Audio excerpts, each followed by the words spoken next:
Welcome to Penrose Learning, where we make understanding easy. In this video, I will help you understand how to get Roblox Studio on mobile. Roblox Studio is primarily designed for use on desktop computers, offering a robust development environment.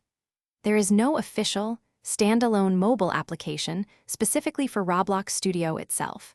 However, you can achieve access by utilizing remote desktop applications, which allow you to control your computer from your mobile device. This method essentially mirrors your desktop experience directly onto your phone or tablet. To get started, you will absolutely need a personal computer that already has Roblox Studio fully installed and operational.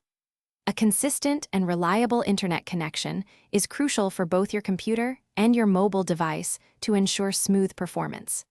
Next, you will need to select a reputable remote desktop application.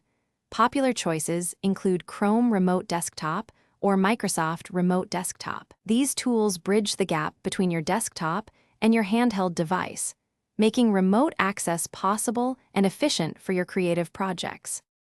Begin by downloading and then installing your chosen remote desktop software directly onto your personal computer.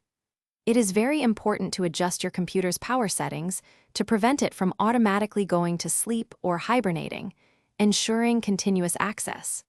Finally, establish a strong, unique PIN or password within the remote desktop application. This extra security step is vital for protecting your computer and your creative projects from unauthorized access while you are working remotely from your mobile device. Now, turn your attention to your mobile device. Install the corresponding companion remote desktop application from your device's app store, ensuring it matches the software on your computer. Log into this mobile application using the exact same account you linked to your personal computer. Once logged in, your computer should appear in a list. Simply select its name to initiate the connection. You are now one step closer to remotely accessing Roblox Studio on your handheld device. Thanks for watching. If this was helpful, leave a like and consider subscribing. See you next time.